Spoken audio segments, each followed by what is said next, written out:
अगर यह मैं होता तो यह कभी नहीं होता। काश मैं देर न करता तो तुम्हें इस तरह मरना नहीं पड़ता। उसकी आंखों से छलकते आंसुओं ने सु शियाओफेई को चौंका दिया। उसने कभी नहीं सोचा था कि अपने अंतिम क्षण में वह अचानक प्रकट होगा। लू चिंगफेंग, वह छोटा लड़का जो बचपन में उसका पीछा करता था, अब एक आकर्षक युवा पुरुष बन चुका था। सु शियाओफेई ने हाथ उठाकर उसके चेहरे के एक तरफ को सहलाया। उसकी अपनी आंखों में भी अब आंसू भर आए थे। उसने सोचा था कि वह एकांत में बिना किसी को देखे मर जाएगी, लेकिन जब उसने लू चिंगफेंग की आंसुओं से भरी आंखों को देखा तो उसने एक ऐसी गर्मजोशी महसूस की जो उसने बहुत लंबे समय से महसूस नहीं की थी। अगर तुम मेरी होती तो मैं तुम्हें सबकी नजरों से बचा लेता, लू चिंगफेंग ने कहा। ये वे शब्द थे जो वह अपने दुष्ट पति से सुनने की उम्मीद करती थी। और फिर भी यहाँ एक और व्यक्ति वही शब्द कह रहा था जो उसका दिल सुनने के लिए तरस रहा था। मत रो, लू चिंगफेंग, उसने युवक से कहा। यह तो बड़ी बहन की अपनी गलती है कि वह इस हालत में पहुंच गई। वह एक पुरुष था और फिर भी वह उसके लिए आंसू बहा रहा था। हालांकि सु शियाओफेई ने कभी नहीं सोचा कि यह उसकी कमजोरी है। लू चिंगफेंग भले ही एक पुरुष था, लेकिन वह एक ऐसा इंसान भी था जो दुख और दर्द महसूस करना जानता था। सु शियाओफेई का दिल दर्द से भर उठा जब उसने उसे देखा। वह अपनी मौत के करीब थी। उसके अपने पति ने उसे छोड़ दिया था, उसकी हर चीज छीन ली थी, जबकि वह उसके पिता की असली बेटी के साथ धोखा कर रहा था। शादी के पहले साल में उसने सोचा था कि वह और मो यूचेन एक दूसरे के साथ अच्छी तरह तालमेल बिठा रहे हैं, लेकिन अंत में यह सब उसकी मां की संपत्ति और विरासत हथियाने के लिए की गई उसकी योजनाओं का हिस्सा था। 5 साल की शादी और उसका कोई परिणाम नहीं। उसने उस आदमी और ये मिंग्यू के जाल और साजिशों में फंसकर अपना सब कुछ खो दिया जिसे उसने सच्चे दिल से प्यार किया था। काश वह समय को पलट सकती तो वह दोबारा वही गलतियां कभी न करती, लेकिन अब उसके पास कुछ भी करने का समय नहीं बचा था सिवाय अपने अंत को स्वीकार करने के।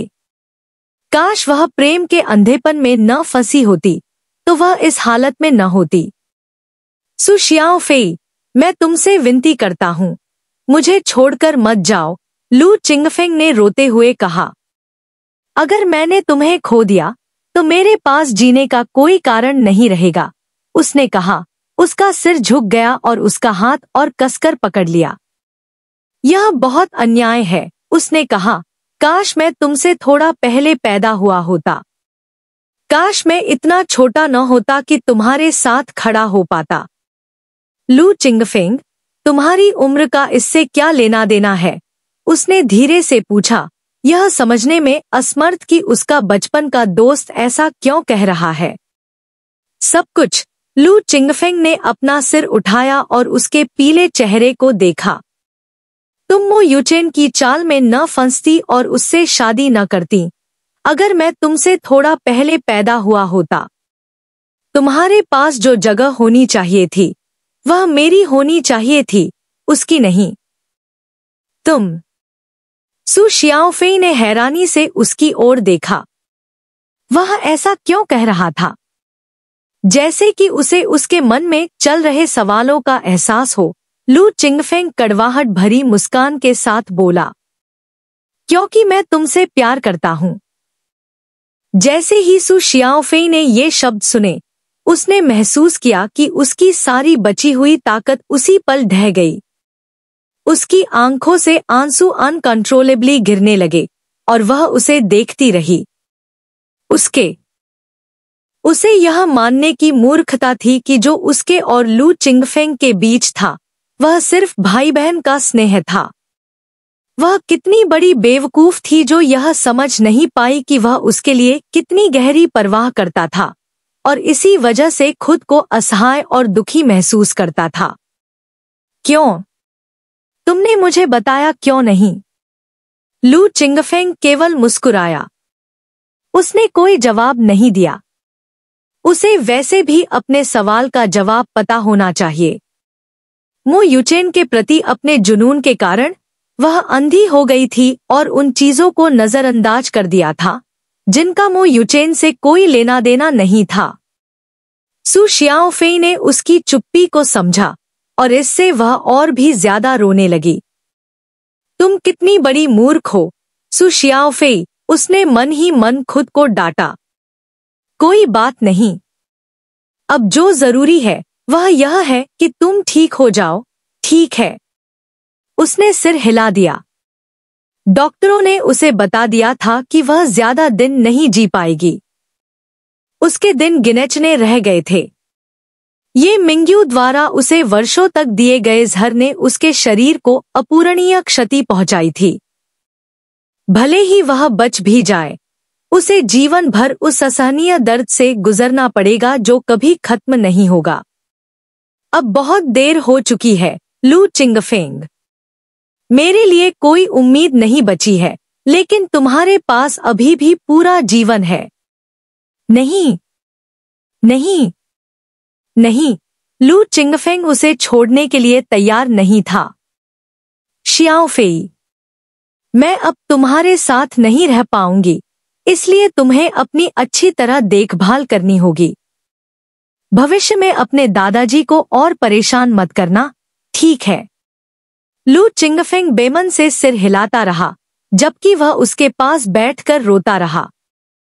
वह उसे एक बार फिर समझा रही थी, लेकिन उसने उसके शब्दों को सुनना बंद कर दिया था। वह कभी नहीं समझ पाएगी कि वह उसके बिना नहीं रह सकता। भविष्य में ऐसी महिला को ढूंढना जो तुम्हें सच्चा प्यार करे, जो तुम्हें कभी चोट न पहुंचाए जैसे मैंने किया, और तुम्हारे जज्बातों की कद्र करे। जब तुम उसे ढूंढ लो तो उसके साथ अच्छा व्यवहार करना और एक अच्छी जिंदगी जीना, समझे? काश वह अतीत में लौट सकती तो वह अपनी पूरी ताकत से न केवल खुद और अपनी मां को बचाने की कोशिश करती, बल्कि लू चिंगफेंग के दिल को भी टूटने से बचाती। सु शियाओफेई ने सोचा था कि जिस पल वह मरेगी, वह उस धोखेबाज जोड़े का अंत नहीं देख पाएगी जिन्होंने उसे और उसके परिवार को नुकसान पहुंचाया। उसने यह भी नहीं सोचा था कि वह अपना ही अंतिम संस्कार देखेगी। यह किस तरह की यातना थी? उसने सोचा, क्या उसने अपने पिछले जीवन में पर्याप्त कष्ट नहीं सहा था? देवता उसे उसकी मृत्यु के बाद हुई घटनाओं को देखने के लिए क्यों मजबूर कर रहे थे?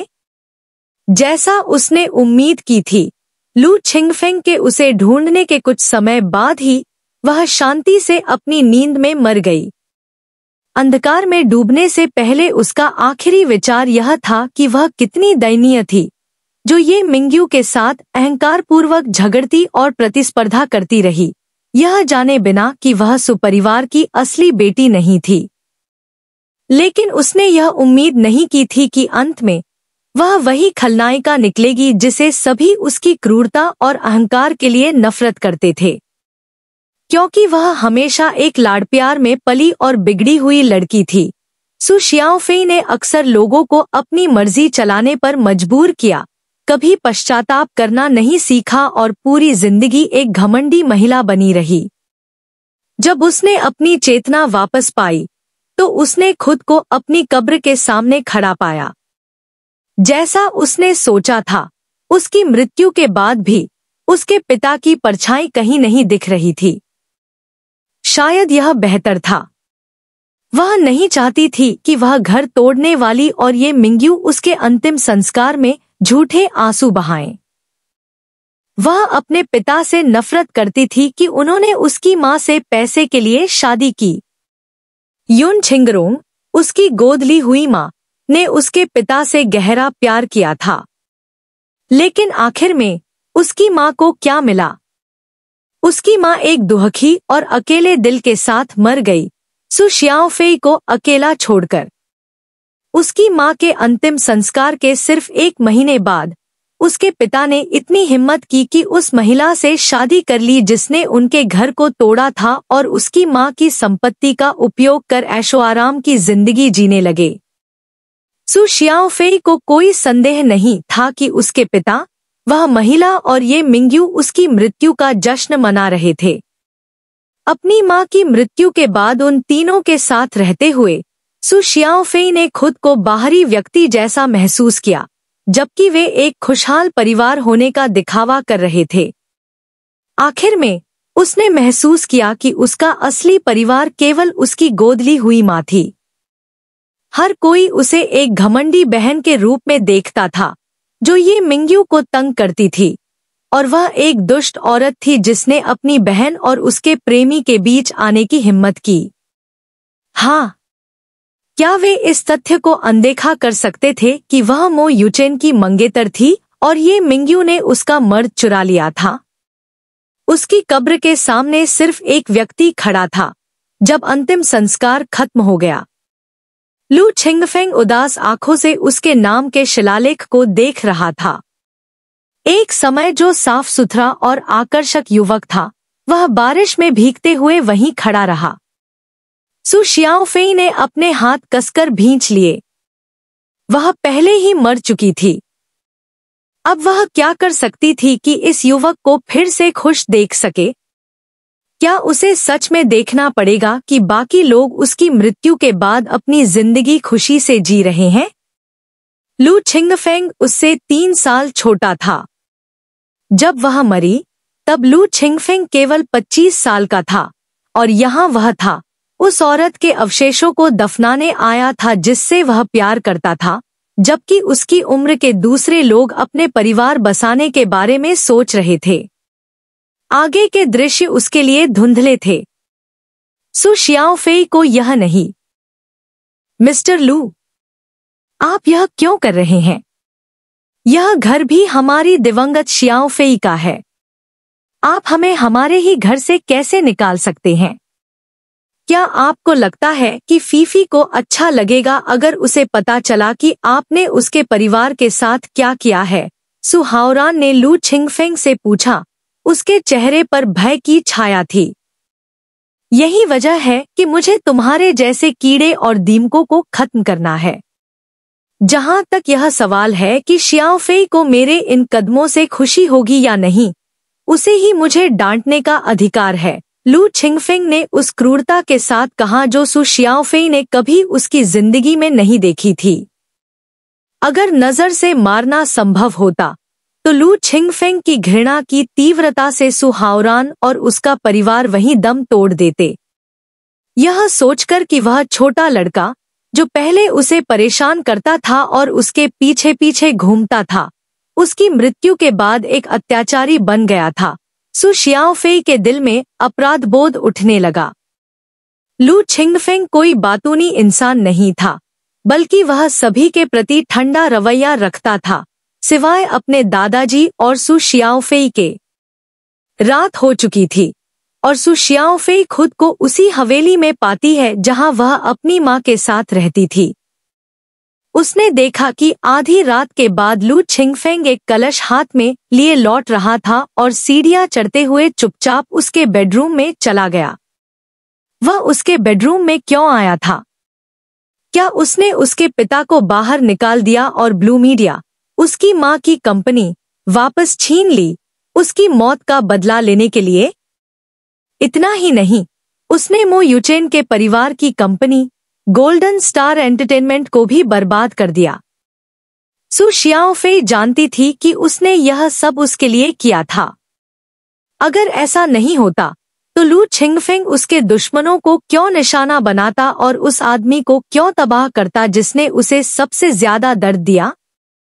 लू छिंगफेंग को यह सब करने की जरूरत नहीं थी, लेकिन सु शियाओफेई कभी नहीं समझ पाएगी कि उसने कभी किसी की परवाह नहीं की, सिवाय उसके। चूंकि सु हाओरान, ये शिंग, ये मिंग्यू और मो यूचेन उसके प्रिय की मौत के लिए जिम्मेदार थे, वह उन्हें जरूरत पड़ने पर परलोक भेजने को तैयार था। शियाओफेई, तुम्हारी मां अब घर आ गई है। क्या तुम खुश हो? उसने पूछा, उसके बेडसाइड टेबल पर रखी उसकी फोटो को पकड़े हुए, उसी बेबस और उदास नजर से जो उसने आखिरी बार उनके साथ रहते हुए देखी थी। उसका दिल इतना क्यों दुख रहा था, जबकि वह पहले ही मर चुकी थी? लू छिंगफेंग उसे क्यों नहीं छोड़ पा रहा था, जबकि उसने उससे कहा था कि वह आगे बने और किसी और औरत से प्यार करे। सु शियाओफेई ने सोचा था कि जिस पल वह मरेगी, वह उस धोखेबाज जोड़े का अंत नहीं देख पाएगी, जिन्होंने उसे और उसके परिवार को नुकसान पहुंचाया। उसने यह भी नहीं सोचा था कि वह अपना ही अंतिम संस्कार देखेगी। यह किस तरह की यातना थी? उसने सोचा, क्या उसने अपने पिछले जीवन में पर्याप्त कष्ट नहीं सहा था? देवता उसे उसकी मृत्यु के बाद हुई घटनाओं को देखने के लिए क्यों मजबूर कर रहे थे? जैसा उसने उम्मीद की थी, लू छिंगफेंग के उसे ढूंढने के कुछ समय बाद ही वह शांति से अपनी नींद में मर गई। अंधकार में डूबने से पहले उसका आखिरी विचार यह था कि वह कितनी दयनीय थी, जो ये मिंग्यू के साथ अहंकारपूर्वक झगड़ती और प्रतिस्पर्धा करती रही, यह जाने बिना कि वह सुपरिवार की असली बेटी नहीं थी। लेकिन उसने यह उम्मीद नहीं की थी कि अंत में वह वही खलनायिका निकलेगी जिसे सभी उसकी क्रूरता और अहंकार के लिए नफरत करते थे, क्योंकि वह हमेशा एक लाड़-प्यार में पली और बिगड़ी हुई लड़की थी। सु शियाओफेई ने अक्सर लोगों को अपनी मर्जी चलाने पर मजबूर किया, कभी पश्चाताप करना नहीं सीखा और पूरी जिंदगी एक घमंडी महिला बनी रही। जब उसने अपनी चेतना वापस पाई, तो उसने खुद को अपनी कब्र के सामने खड़ा पाया। जैसा उसने सोचा था, उसकी मृत्यु के बाद भी उसके पिता की परछाई कहीं नहीं दिख रही थी। शायद यह बेहतर था। वह नहीं चाहती थी कि वह घर तोड़ने वाली और ये मिंग्यू उसके अंतिम संस्कार में झूठे आंसू बहाएं। वह अपने पिता से नफरत करती थी कि उन्होंने उसकी मां से पैसे के लिए शादी की। युन छिंगरोंग, उसकी गोद ली हुई मां, ने उसके पिता से गहरा प्यार किया था। लेकिन आखिर में उसकी मां को क्या मिला? उसकी मां एक दुखी और अकेले दिल के साथ मर गई, सु शियाओफेई को अकेला छोड़कर। उसकी मां के अंतिम संस्कार के सिर्फ 1 महीने बाद उसके पिता ने इतनी हिम्मत की कि उस महिला से शादी कर ली जिसने उनके घर को तोड़ा था और उसकी मां की संपत्ति का उपयोग कर ऐशो-आराम की जिंदगी जीने लगे। सु शियाओफेई को कोई संदेह नहीं था कि उसके पिता, वह महिला और ये मिंग्यू उसकी मृत्यु का जश्न मना रहे थे। अपनी मां की मृत्यु के बाद उन तीनों के साथ रहते हुए सु शियाओफेई ने खुद को बाहरी व्यक्ति जैसा महसूस किया, जबकि वे एक खुशहाल परिवार होने का दिखावा कर रहे थे। आखिर में उसने महसूस किया कि उसका असली परिवार केवल उसकी गोद ली हुई मां थी। हर कोई उसे एक घमंडी बहन के रूप में देखता था, जो ये मिंग्यू को तंग करती थी, और वह एक दुष्ट औरत थी जिसने अपनी बहन और उसके प्रेमी के बीच आने की हिम्मत की। हाँ, क्या वे इस तथ्य को अनदेखा कर सकते थे कि वह मो युचेन की मंगेतर थी और ये मिंग्यू ने उसका मर्द चुरा लिया था? उसकी कब्र के सामने सिर्फ एक व्यक्ति खड़ा था। जब अंतिम संस्कार खत्म हो गया, लू छिंगफेंग उदास आंखों से उसके नाम के शिलालेख को देख रहा था। एक समय जो साफ सुथरा और आकर्षक युवक था, वह बारिश में भीगते हुए वहीं खड़ा रहा। सु शियाओफेई ने अपने हाथ कसकर भींच लिए। वह पहले ही मर चुकी थी। अब वह क्या कर सकती थी कि इस युवक को फिर से खुश देख सके? क्या उसे सच में देखना पड़ेगा कि बाकी लोग उसकी मृत्यु के बाद अपनी जिंदगी खुशी से जी रहे हैं? लू छिंगफेंग उससे 3 साल छोटा था। जब वह मरी, तब लू छिंगफेंग केवल 25 साल का था, और यहाँ वह था, उस औरत के अवशेषों को दफनाने आया था जिससे वह प्यार करता था, जबकि उसकी उम्र के दूसरे लोग अपने परिवार बसाने के बारे में सोच रहे थे। आगे के दृश्य उसके लिए धुंधले थे। सु शियाओफेई को यह नहीं। बेवकूफ, सु शियाओफेई ने कहा और लू किंगफेंग की ओर देखते हुए रो पड़ी, जिसने लू कॉरपोरेशन की स्थापना की वर्षगांठ के जश्न में दूसरों के साथ शामिल होने के बजाय खुद को काम में व्यस्त रखना चुना था। अगले वर्ष लू किंगफेंग ने एक छोटे लड़के को गोद लिया, जो उसका दूर का रिश्तेदार था, जिसके माता पिता एक दुर्घटना में मर गए थे। चूंकि उसने पहले ही इस जीवन में शादी न करने का मन बना लिया था, इसलिए उसने किसी और के बच्चे का अच्छा पिता बनने का फैसला किया। लू जुनजी केवल 5 साल का था जब लू किंगफेंग ने उसे अपने साथ ले लिया। उसने लड़के को उसकी जरूरत की सबसे अच्छी चीजें देने का ध्यान रखा था और उसे अपने उत्तराधिकारी के रूप में पाला था, जिससे लू किंगफेंग के अन्य रिश्तेदार निराश थे। उनमें से कोई भी यह स्वीकार करने को तैयार नहीं था कि लू किंगफेंग उनमें से किसी एक को अपना उत्तराधिकारी चुनने के बजाय एक बच्चे को अपने साथ ले जाएगा। सु शियाओफेई ने इस पर मजाक उड़ाया। ऐसा इसलिए था क्योंकि वे अक्षम थे, इसलिए लू किंगफेंग ने कभी उन पर विचार नहीं किया। हालांकि सभी जानते थे कि लू किंगफेंग को उकसाया नहीं जा सकता था। हालांकि वह वाकई बहुत सुंदर था और बहुत सी महिलाएं उसकी चाहत रखती थी, बहुत कम लोग उसके पास जाने की हिम्मत करते थे। अगर उसने शादी कर ली होती और उसका अपना बच्चा होता तो यह सब मायने नहीं रखता, सु शियाओफेई ने सोचा। उसे लगा कि लू किंगफेंग का उसके कारण अविवाहित रहना मूर्खता है। उसकी मृत्यु के बाद भी उसे जीवन जीना था। उसने इतने सारे मौके क्यों गंवाए और आज तक उसकी मृत्यु पर शोक क्यों मनाया? अगर तुम नहीं हो तो मैं अपनी बाकी की जिंदगी अविवाहित रहना पसंद करूंगा, उसने एक बार देर रात उसकी तस्वीर को हाथ में थामे हुए कहा था।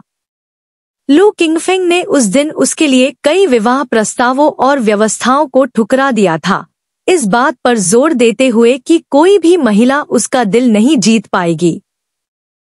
तुम्हारे साथ मेरा दिल भी मर गया, सु शियाओफेई। सु शियाओफेई अगले कुछ सालों तक लू किंगफेंग और उस युवा लड़के के साथ रही, जब तक कि वह लू किंगफेंग का उत्तराधिकारी बनने लायक नहीं हो गया। यहाँ तक कि जब लू किंगफेल बीमार पड़ गया, तब भी वह उसके साथ खड़ी रही और देखती रही कि वह इलाज करवाने से इनकार कर रहा है। आखिरकार वह दिन आ गया और सु शियाओफेई ने खुद को लू किंगफेंग की मृत्युशैया के पास खड़ा पाया। यह आदमी, जिसने उसे अपनी पूरी ताकत से प्यार किया था, उसके गुजर जाने के बाद भी उसके प्रति वफादार रहा, उसके दिल को बहुत दुख पहुंचाया था। लू जिनजी एक बेहतरीन इंसान और लू किंगफेंग के प्रति एक पुत्रवत संतान बन गया था। अपने दत्तक पिता के अंतिम संस्कार में उसके आंसू बेकाबू होकर बहने लगे। उसके बगल में सु शियाओफेई खड़ी थी। उसकी आंखें लू किंगफेंग का नाम कभी नहीं छोड़ रही थी। रोने के बीच में सु शियाओफेई ने अपने बगल में एक आवाज सुनी।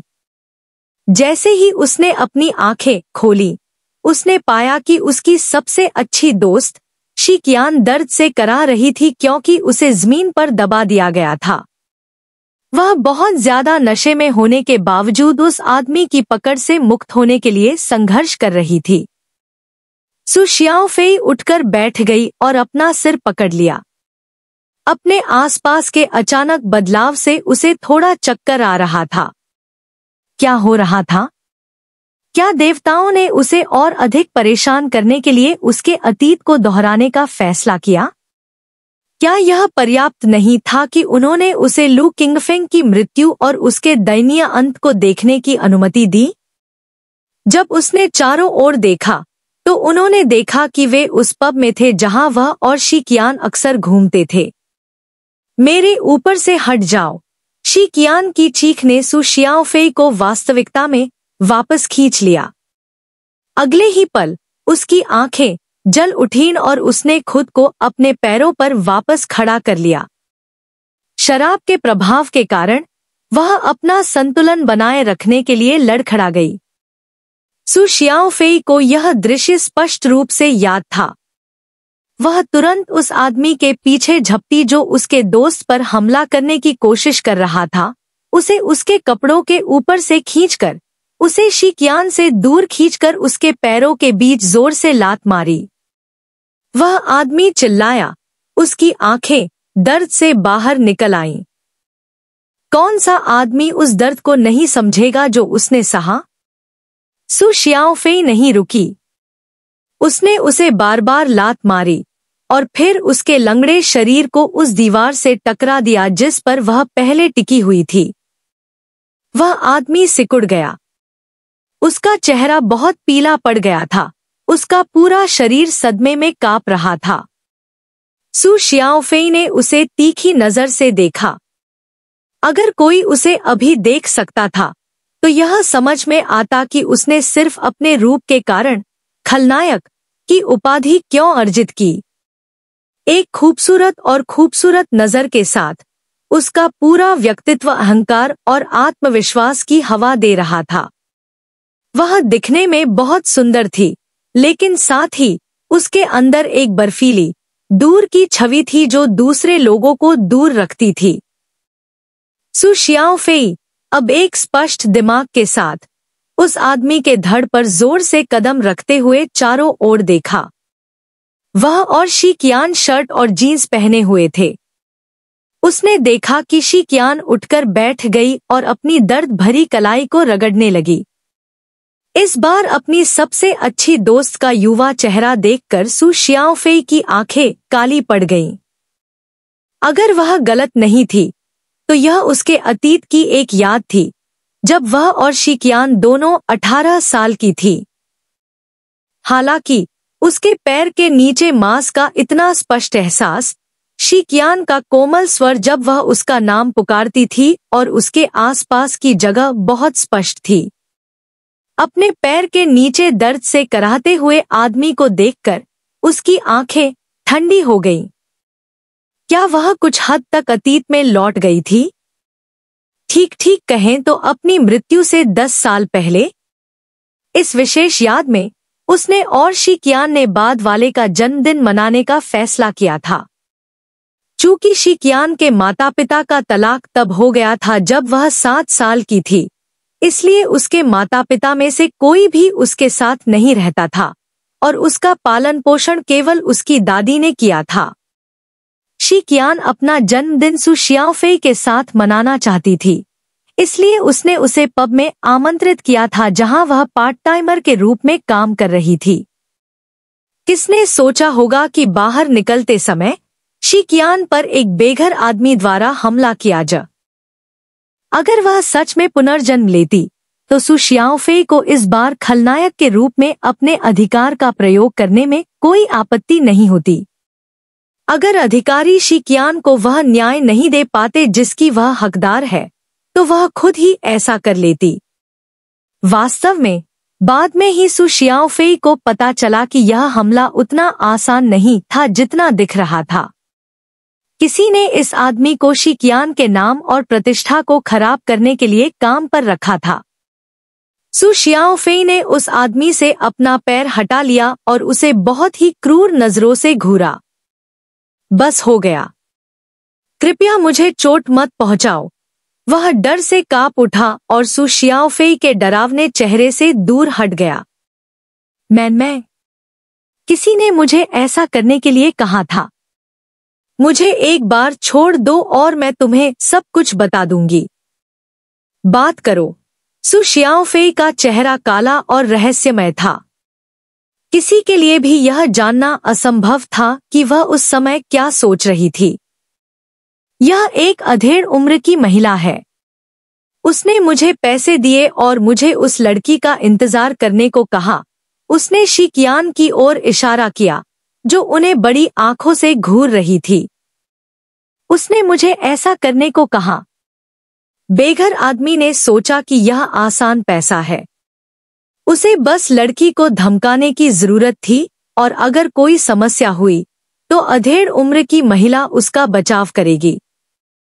लेकिन कौन सोच सकता था कि कोमल और कमजोर दिखने वाली युवा लड़की के साथ यह राक्षस था। अगर उसे पता होता कि शी का साथी एक डरावना व्यक्ति है, तो वह इस युवा महिला द्वारा पीटे जाने के लिए कभी भी नौकरी स्वीकार नहीं करता। उस महिला ने तुम्हें कितने दिए? सु शियाओफेई ने धमकी भरे लहजे में पूछा। उसने मुझे 5,000 दिए। उसने कहा कि अगर मैं सफल रहा तो वह मुझे इनाम के तौर पर 3,000 और देगी। आदमी ने उसके सामने झूठ बोलने की हिम्मत नहीं की। उसे डर था कि अगर उसने उसकी मांगों का पालन नहीं किया तो यह राक्षस उसके शरीर के हर इंच को तोड़ देगा। मुझे पैसे दो, सु शियाओफेई ने मांग की। क्या? तुमने मेरी बात सुनी? अगर तुम नहीं सुनते। उसकी आंखें उस पर सिकुड़ गईं। आदमी कसम खा सकता था कि उनके आसपास का तापमान गिर गया था। मैं यह सुनिश्चित करूंगा कि आपके 5,000 रुपए अस्पताल के बिलों का भुगतान करने के लिए पर्याप्त न हो, जो आपको बाद में चुकाने होंगे। जब उसने पैसे सौंपने के लिए कोई कदम नहीं उठाया तो सु शियाओफेई ने उसके दाहिने हाथ पर पैर पटक दिया।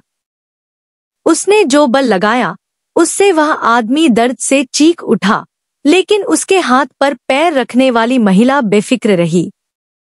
सु शियाओफेई इतना मजबूत नहीं था कि वह उसके हाथ को एक कदम से कुचल सके। अतीत की इस खास याद की वजह से शी को तब से एक आघात लगा है, क्योंकि वह शी के साथ थी। उस रात उसके खास दिन पर इस प्रक्रिया में उसने अंगरक्षकों को छोड़ दिया। अगर वह उस रात इतनी घमंडी नहीं होती और उनकी सुरक्षा को ध्यान में नहीं रखती तो यह सब कुछ नहीं होता।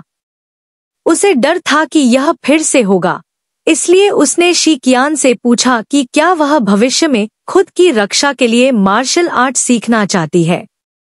यही कारण था कि वह इस बूढ़े बदमाश को हराने में सक्षम थी जिसने अतीत में उसके सबसे अच्छे दोस्त को परेशान करने की हिम्मत की थी।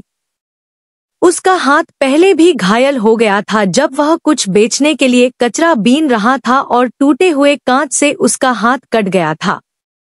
अब सु शियाओफेई द्वारा पैर रखे जाने पर उसका चेहरा सफेद पड़ गया, क्योंकि उसे एहसास हुआ कि उसका घाव फिर से खुल गया है। ठीक है, आदमी ने सहमति जताई और सु शियाओफेई पीछे हट गई, जिससे उसे अपनी जेब से पैसे निकालने और उसे देने का कुछ समय मिल गया। सु शियाओफेई ने उपहास किया और पैसे अपनी जैकेट की जेब में रख लिए और अपनी घबराई हुई सहेली की ओर देखा। उसे शी को जल्द से जल्द दूर ले जाने की जरूरत थी ताकि इस मुठभेड़ से उसे होने वाले नुकसान को कम किया जा सके। अरे बूढ़े आदमी, बेहतर होगा कि तुम सुनिश्चित करो कि मैं अब तुम्हारे चेहरे को अपने आसपास न देखूं, वरना। वह आदमी सु शियाओफेई से दूर रेंगता हुआ गया और डर के मारे भाग गया। उसे यकीन नहीं था कि अभी क्या हुआ था और वह युवती उसे इतनी आसानी से कैसे हरा सकती थी, लेकिन वह भविष्य में उससे फिर कभी नहीं मिलना चाहता था। जब उसने यह काम स्वीकार किया था तो उसे पैसे कमाने के बाद बुरी तरह पिटने की उम्मीद नहीं थी। सु शियाओफेई फिर शी की ओर बढ़ा और उसे उठने में मदद की। वह अभी भी सोच रही थी कि क्या यह एक सपना था, लेकिन यह कैसे संभव था कि वह शी को इस तरह छू सकती थी और उसके हाथ की गर्माहट को अपने हाथ पर महसूस कर सकती थी। क्या यह सिर्फ उसके दिमाग की उपज थी, एक याद जिसे वह सुधारना चाहती थी और पछता रही थी?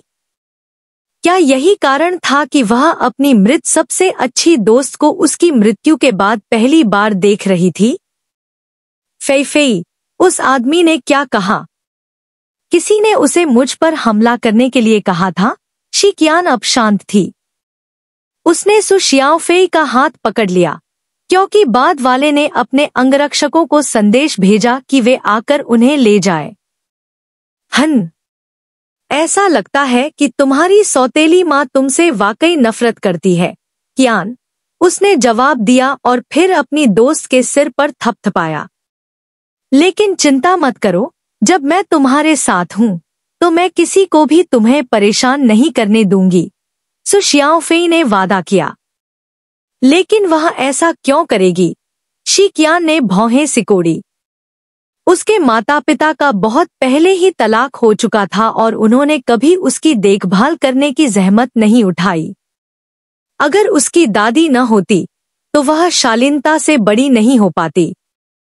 मुझे पता है कि वह मुझे पसंद नहीं करती क्योंकि मैं उसका बच्चा नहीं हूँ, लेकिन उसके लिए किसी को पैसे देकर मुझ पर हमला करवाना। सू शियाओफेई एक पल के लिए चुप हो गई। शी qian की सौतेली माँ ने ऐसा इसलिए किया था ताकि शी qian की प्रतिष्ठा को नष्ट किया जा सके। शी qian को गलतियां करने और दुर्भाग्य का सामना करने के लिए मजबूर करने से वे फिर से उस पर नियंत्रण पालेंगे। अपने पिछले जीवन में, क्योंकि शी qian बार बार अपनी सौतेली माँ की चालों में फंस गई थी, उसने अपनी विरासत और अपनी दिवंगत दादी से प्राप्त घर खो दिया था।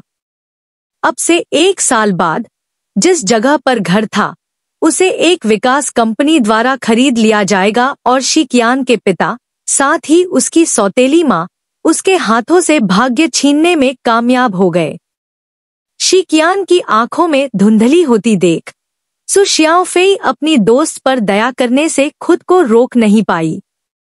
सू शियाओफेई की बीमारी से मृत्यु से पहले शी qian ने अपनी जान गंवा दी थी। अपने 28वें जन्मदिन से पहले शी qian की दुर्घटनावश मृत्यु हो गई जब उसके नए घर के पास निर्माण स्थल पर लोहे की सलाखें गिर गईं और उसके ऊपर गिर गईं। सू शियाओफेई को विश्वास नहीं हुआ कि यह महज एक दुर्घटना थी जिसने उसकी सबसे अच्छी दोस्त की जान ले ली। शायद यह शी qian की सौतेली माँ की उससे छुटकारा पाने की एक और चाल थी। जब शी qian का रिश्ता पनपने ही वाला था तभी उसने अपनी जान गंवा दी। qian, क्या तुम सच में मेरे घर में नहीं रहना चाहती? मुझे इसे किसी साथी के साथ साझा करने में कोई आपत्ति नहीं होगी, उसने एक बार फिर शी qian की पेशकश की। सू शियाओफेई के पास स्पष्ट रूप से शी qian से ज्यादा पैसा था, क्योंकि उसे सू परिवार ने एक उत्तराधिकारी के रूप में पाला था। हालांकि वे सबसे अच्छे दोस्त हो सकते हैं, लेकिन शी qian ने कभी भी उनकी दोस्ती का फायदा नहीं उठाया। दूसरों के लिए यह आश्चर्यजनक था कि मासूम और दयालु शी qian की सू शियाओफेई के साथ अच्छी दोस्ती थी, जो सामाजिक दायरे में अपने अहंकार और दुष्टता के लिए जानी जाती थी। लेकिन फेफेई, मैं तुम्हारे लिए बोझ नहीं बनना चाहती, शी qian ने भौहें सिकोड़ी। मैं तुम्हारे प्रस्ताव की सराहना करती हूँ, लेकिन मैं नहीं चाहती कि लोग यह सोचें कि मैं तुमसे सिर्फ इसलिए दोस्ती कर रही हूँ क्योंकि तुम्हारे पास पैसे हैं। उनकी परवाह नहीं और वे क्या सोचते हैं। सू शियाओफेई ने झुंझलाहट में उपहास किया। उसने सीखा था कि लोग क्या सोचते हैं या क्या कहते हैं, यह बहुत ज्यादा मायने नहीं रखता। अगर वह पहले इतनी सतही नहीं होती तो वह मूर्खतापूर्ण तरीके से अपने पैसे का दिखावा नहीं करती और ये मिंग्यू को परेशान नहीं करती। मैं ठीक हूँ फेफेई, मेरे बारे में ज्यादा चिंता मत करो, लेकिन मुझे लगता है कि हमें चुपके से बाहर निकलना बंद कर देना चाहिए। शी qian के होंठ मुड़े हुए थे और वह सू शियाओफेई को देखकर मुस्कुराई। जिस गली में वे थे उसके पास एक काली कार रुकी थी और सू शियाओफेई ने अपनी सहेली को अपने पीछे आने के लिए कहा। हालांकि उनके वहां पहुंचने से पहले ही सू शियाओफेई को लगा कि उसके आसपास की हर चीज अंधेरे में फीकी पड़ रही है और शी qian की आवाज उसका नाम पुकार रही है। अगली बार जब सू शियाओफेई ने अपनी आंखें खोली तो उसे पता नहीं था कि वह कहाँ थी और अंधेरे में डूबे हुए उसे कितना समय बीत चुका था। अगर यह उसे याद दिलाने के लिए एक और याद थी कि उसने क्या खो दिया है, तो निश्चित रूप से कोई उसे लगातार पीड़ित देखना चाहता था। जब उसने चारों ओर देखा तो उसने देखा कि उसके दाहिने हाथ पर एक फोड़ लगा हुआ था और उसके कपड़े बदलकर एक सफेद पतले अस्पताल के गाउन में बदल दिए गए थे, जिससे वह बहुत परेशान हो गई। उसके दाहिने तरफ की खिड़की खुली हुई थी, जिससे वह दूर से एक विलो पेड़ देख सकती थी, जिसकी शाखाएं पेड़ को बगल में एक छोटी सी झील पर झुका हुआ दिखा रही थी। सु शियाओफेई को अब याद आया, यह शिकियान पर हमले के 3 दिन बाद की बात है। चूंकि वह हमले के दौरान बेहोश हो गई थी, इसलिए उसे और शिकियान को घटना के बाद ही उसके अंगरक्षकों ने पाया। उसके पेट में शराब इतनी ज्यादा नशे में थी कि उसे बाहर निकाल दिया गया था। इसने उसकी दत्तक माँ और शिकियान को इतना डरा दिया कि उन्हें लगा कि वह बच नहीं पाएगी। अफसोस, वह बच गई और जाग गई, दुर्भाग्य से केवल मो युचेन की जांच करने वाली नजर से मिलने के लिए।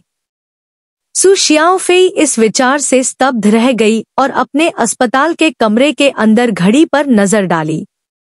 वह उम्मीद से 1 घंटा पहले जाग गई थी, जिससे मो युचेन के आने से पहले उसे अपने विचारों को व्यवस्थित करने के लिए पर्याप्त समय मिल गया। क्या यह एक और सपना था? उसने सोचा।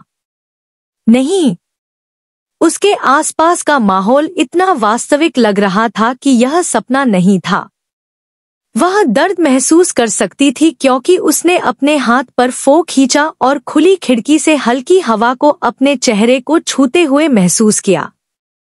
उसने अपने फोन पर नजर डाली जो बेडसाइड टेबल पर रखा था और उसे उठाया, समय और तारीख की जांच की, तो वह वास्तव में जीवन और अतीत में वापस आ गई। सु शियाओफेई एनस्यूट वॉशरूम में गई और अपने चेहरे को देखा।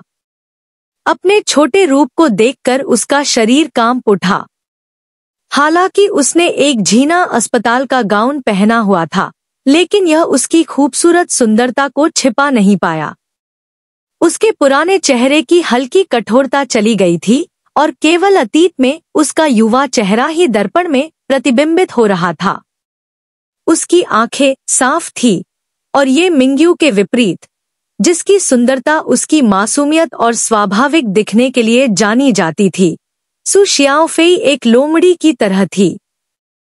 उसकी आंखों में तीक्ष्णता का आभास था। लाल होंठ, सफेद दांत और अपनी छोटी पीठ पर बिखरे ढीले लहराते बालों के साथ सु शियाओफेई ने अपने प्रतिबिंब को देखते हुए एक आलसी आकर्षण दिया। उसका 18 वर्षीय सु बहुत अभिमानी, आत्मधर्मी और विद्रोही लग रहा था। उसका दिमाग विश्वास नहीं कर पा रहा था कि वह क्या देख रही थी। उसने कभी नहीं सोचा था कि पुनर्जन्म और समय यात्रा की कहानियां जो वह फिल्मों और किताबों में सुनती और देखती थी, उसके साथ घटित होंगी। अपनी मृत्यु के बाद वह सालों तक अपनी मां की हवेली के चारों ओर घूमती रही, लू किंगफेंग के जीवन को बदतर होते हुए देखती रही। फिर भी जब वह 18 साल की उम्र में पुनर्जन्म लेती है, तो अपनी जान बचाने और लू किंगफेंग के दयनीय अंत को बदलने में सक्षम होने के विचार ने उसके दिल में अपार खुशी ला दी। वह बिस्तर पर वापस चली गई और अपने फोन पर छोड़े गए संदेशों की जांच की। 5% चार्ज शेष होने के कारण सु शियाओफेई जानती थी कि वह सब कुछ नहीं देख पाएगी। फिर उसे क्या करना चाहिए? अगर वह वास्तव में अतीत में अपने पिता और पति के प्रति नाराजगी की यादें सु शियाओफेई के दिमाग में भर गईं। वह अपने निर्दयी पिता से नफरत करती थी, क्योंकि उसने अपनी दूसरी बेटी को घर लाकर उसकी जिंदगी बर्बाद कर दी और अपनी दत्तक मां को मौत के मुंह में धकेल दिया। सु शियाओफेई ने ये जिंग और ये मिंग्यू की जिंदगी को दुखी करना सुनिश्चित किया था, लेकिन किसने सोचा होगा कि अंत में वह उस षड्यंत्रकारी मां और बेटी से हार जाएगी। उसकी मौत के बाद लू किंगफेंग के जीवन की यादें भी उसके दिमाग में भर गईं। उसने उम्मीद नहीं की थी कि वह एक भिक्षु की तरह जिएगा, खुद को खुशी और अपना खुद का परिवार बनाने के भविष्य से वंचित करेगा। वह यह नहीं भूल सकती थी कि अपने आखिरी दिन भी लू किंगफेंग ने उसकी तस्वीर को कसकर पकड़ रखा था और नींद में उसका नाम पुकारा था। कितना मूर्ख आदमी है! तुम्हारे पास सब कुछ है, लेकिन तुम खुद को इन सब की खुशी से वंचित रखते हो, उसने सोचा। हालांकि लू किंगफेंग ने अतीत में जो कहा था वह उसके दिमाग में गूंज रहा था। अगर तुम मेरे साथ नहीं हो तो सब कुछ होने का क्या मतलब है? उसने बैकग्राउंड में उसका पसंदीदा गाना बजाते हुए बुदबुदाया। सु शियाओफेई ने कभी नहीं सोचा था कि वह उसे इतनी अच्छी तरह से जानता है कि लू किंगफेंग को उसके खाने, कपड़े और संगीत के मामले में उसकी पसंद के बारे में पता था। वह उसकी भावनाओं से इतनी अनजान कैसे रह सकती थी?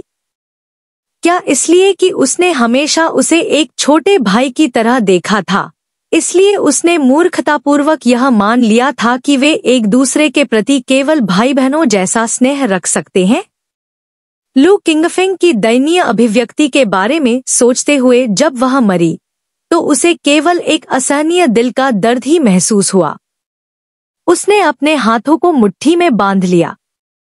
भले ही उसका पुनर्जन्म हुआ हो और वह अतीत में वापस चली गई हो, लेकिन वह उन लोगों के प्रति अपनी नाराजगी नहीं छोड़ सकती थी जिन्होंने न केवल उसका जीवन बर्बाद किया बल्कि उसकी मां और लू किंगफेंग का भी जीवन बर्बाद किया। इस जीवन में वह सुनिश्चित करेगी कि लू किंगफेंग एक अत्याचारी बनकर न रह जाए जो उसके कारण अपने आसपास तबाही मचाए। हालांकि उससे पहले उसे अपने जीवन की दिशा बदलनी पड़ी। अपने पिछले जीवन में उसने मो युचेन से शादी करने के लिए हर संभव तरीका अपनाया जो उसके अंतिम दिन तक उसके लिए केवल घृणा के अलावा कुछ नहीं रखता था। वह अतीत में मूर्ख थी, यह सोचकर कि अगर वह उसके साथ रहेगी तो वह उसका दिल जीत पाएगी, लेकिन ऐसा कभी नहीं हुआ। दुर्भाग्य से, चाहे उसने अपनी भावनाओं को कैसे भी व्यक्त किया हो, मो युचेन उदासीन रहा, मानो वह पत्थर से बना हो। अपने पिछले जीवन में जब वह 13 साल की छोटी सी उम्र में मो युचेन से मिली थी तो उसे पहली नजर में ही प्यार हो गया था। उस पल से वह उसके ब्रह्मांड का केंद्र बन गया था। उसने जो कुछ भी किया वह उसके लिए किया। हालांकि अंत में उसे केवल उसकी घृणा और ठंड ही मिली, इस हद तक कि उसने उसे अपने बच्चे को जन्म देने से मना कर दिया। मो युचेन ने सु शियाओफेई को बिल्कुल भी पसंद नहीं किया। शादी के 5 सालों के दौरान उसने उसे कभी नहीं छुआ, एक बार भी नहीं, जब तक कि उसने चरम उपायों का सहारा नहीं लिया और उसे अपने साथ एक रात बिताने के लिए मजबूर नहीं किया। जैसी कि उम्मीद थी, वह घृणा में बदल गई और उसने बेरहमी से उसे गर्भपात कराने के लिए मजबूर किया जब उसे पता चला कि वह उसके बच्चे से गर्भवती है। तुम्हारी क्षमता वाली महिला मां बनने के योग्य नहीं है, मो युचेन ने बेरहमी से उससे कहा, इससे पहले कि उसके लोग उसे ऑपरेटिंग रूम में घसीट ले जाए। वह एक अप्रिय महिला हो सकती है, लेकिन अपने बच्चे के लिए सु शियाओफेई स्वाभाविक रूप से उसके लिए बहुत प्यार महसूस करती थी। जब उसके पति ने जबरन गर्भपात करवा दिया तो उसके गर्भ का खालीपन उसके दिल में भरी नफरत की आंधी से अतुलनीय था। वह अपने ही खून के रिश्ते को सिर्फ इसलिए कैसे मार सकता था क्योंकि वह उससे नफरत करता था। सु शियाओफेई उसे समझ नहीं पाई। गर्भपात के अगले हफ्ते तक सु शियाओफेई ने अपने पति की परछाई तक नहीं देखी थी। यह सोचना कि वह उससे इतनी नफरत करता था कि वह उनके बच्चे को मारने को तैयार था, उसके लिए बहुत ज्यादा था।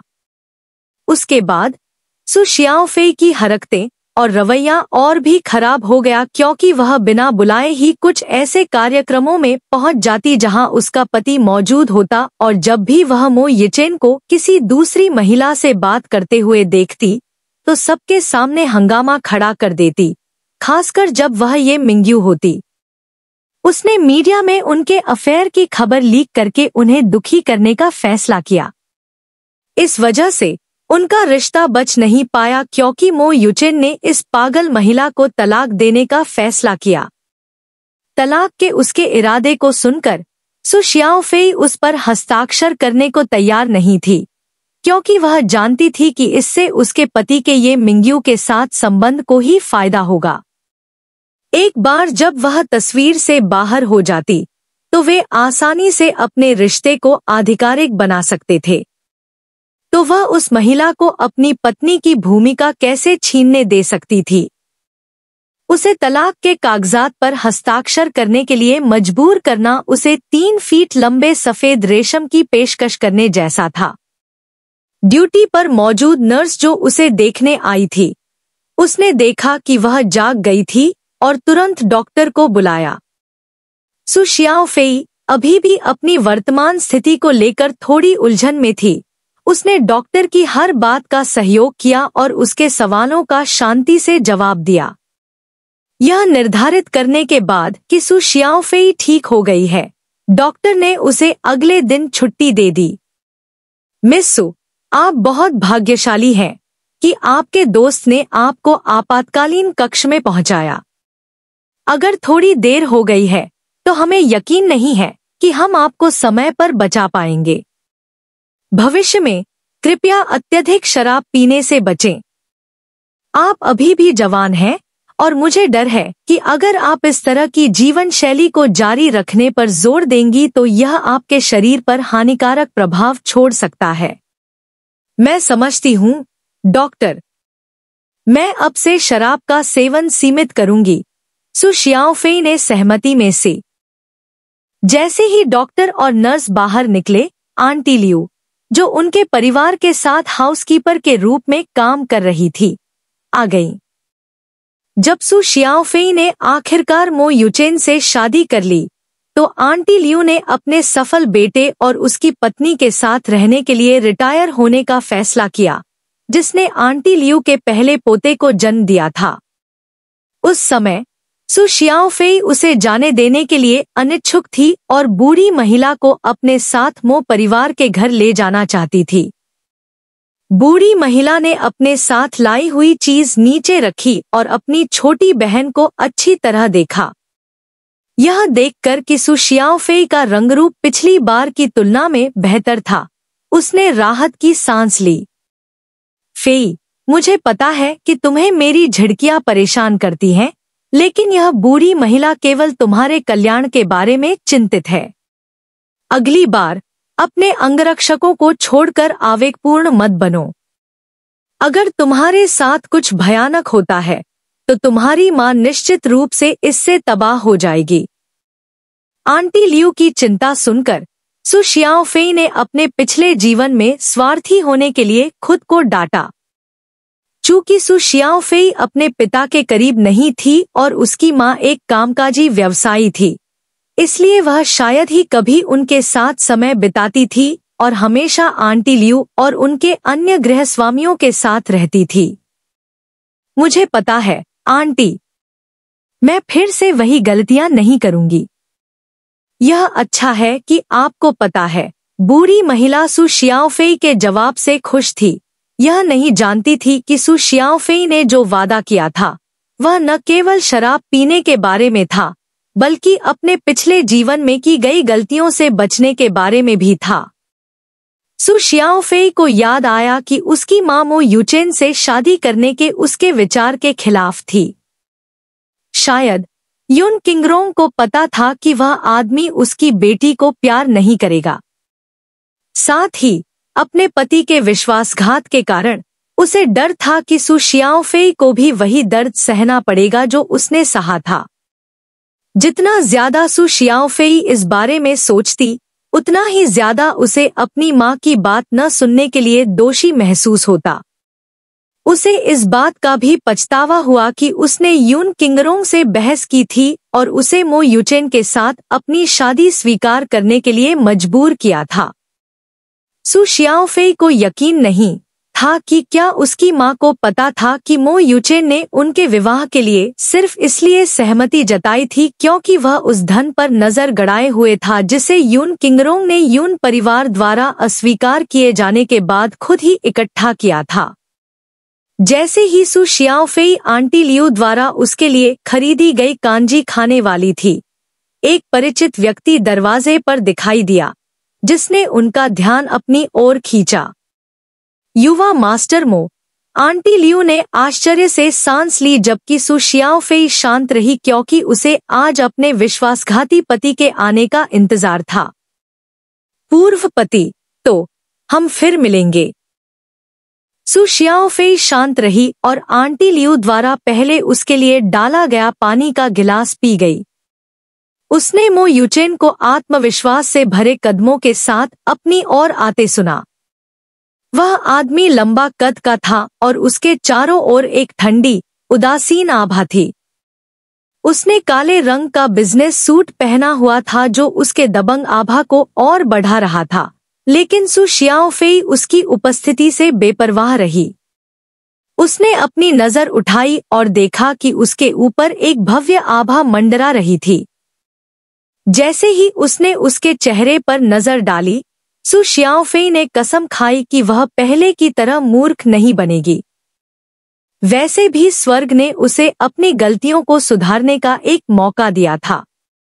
अपने सामने खड़े इस आदमी की वजह से अपने पिछले जीवन में जो दुख उसने सहे थे, उसे याद करते हुए उसकी आंखें उदासीन हो गईं। वह यह नहीं भूली थी कि कैसे मो यूचेन ने सार्वजनिक रूप से ये मिंग्यू को प्यार से पकड़ते हुए उसके चेहरे पर घृणा से व्यंग्य किया था। वह उसकी पत्नी थी और फिर भी उसके साथ मालकिन से बेहतर व्यवहार नहीं किया गया। आंटी लियू, क्या मुझे एक और कप मिल सकता है? यहाँ, मिस। आंटी लियू जल्दी से गई और अपने कप में एक और ड्रिंक डाला, फिर घबराकर पीछे हट गई। अपने नए भरे हुए कप को लेते हुए सु शियाओफेई ने उसे धीरे धीरे और जानबूझकर पिया, यह जानते हुए कि मो यूचेन उस समय उसे घूर रहा था। अतीत में इस आदमी ने उसके साथ कभी अच्छा व्यवहार नहीं किया था, खासकर जब उसने उसे अपने बच्चे को गिराने के लिए मजबूर किया। फिर उसने उसे कई बार तलाक के कागजात पर हस्ताक्षर करने के लिए मजबूर किया। एक बार उसने इतनी बेशर्मी और लापरवाही से काम किया कि उसने उसे धमकी देने के लिए रसोई का चाकू ले लिया कि अगर वह तलाक पर जोर देता है तो वह आत्महत्या कर लेगी। लेकिन उसके बाद उसने जो कहा वह उसके लिए उसके बचे हुए प्यार को खत्म करने के लिए पर्याप्त था। जरूर, आगे बढ़ो और खुद को चाकू मार लो। बेहतर होगा कि तुम सुनिश्चित करो कि यह इतना गहरा हो कि तुम तुरंत मर जाओ। उसने उसके चेहरे पर थूक दिया और तलाक के कागजात उसके चेहरे पर फेंक दिए। जैसे ही उसके चेहरे पर आंसू बह रहे थे, उसने अविश्वास में अपने पति को देखा। वह उनके बच्चे को मारने और उसे तलाक देने के लिए तैयार था ताकि वह ये मिंग्यू के साथ सार्वजनिक रूप से बाहर जा सके। वह कितनी मूर्ख थी कि उसने यह मान लिया कि वह बदल जाएगा। हर कोई उसे बेरहम और निर्दयी खलनायिका कहता था, लेकिन उन्हें इस बात का अंदाजा नहीं था कि वह उसके सामने बिल्कुल भी नहीं टिक सकती। एक बार जब उसके दिमाग में यह याद खत्म हो गई, तो सु शियाओफेई ने मन ही मन उपहास किया। इस जीवन में वह आखिरी हंसी जरूर जीतेगी। ऐसा बिल्कुल भी नहीं था कि वह इस कमीने से प्यार करेगी जिसने उसे अतीत में सताया था। अगर वह फिर से अपनी जिंदगी जीने का मौका पाने के लिए आगे बढ़ती और मो यूचेन के साथ रहने के लिए मजबूर होती, तो क्या स्वर्ग द्वारा दिया गया यह मौका बर्बाद नहीं हो जाता? मो यूचेन की ये मिंग्यू से अभी तक मुलाकात नहीं हुई थी और वह उसे बर्दाश्त कर रहा था क्योंकि मो परिवार का सुपरिवार के साथ बहुत अच्छा रिश्ता था। वे छोटी उम्र से ही एक दूसरे से सगाई कर चुके थे, लेकिन इससे यह तथ्य नहीं बदला कि मो यूचेन ने उसके साथ अच्छा व्यवहार नहीं किया था। उसके बहुत शांत और सुनिश्चित आंदोलनों, जिस तरह से उसने अपना कप उठाया था, से लेकर जब तक उसने उसे पीना समाप्त नहीं किया, मो यूचेन ने देखा कि उसने यह सब शालीनता से किया था। उसके पास ऐसा नेक व्यवहार। मो यूचेन की भौहें सिकुड़ गईं। अभी अभी वह कसम खा सकता था कि उसने उसकी आंखों को घृणा की चमक के साथ ठंडी होते देखा था। क्या वह कुछ देख रहा था या आज सु शियाओफेई अलग दिख रही थी? मैं अपनी मंगेतर से मिलने यहाँ आई हूँ। मैं यहाँ क्यों होती?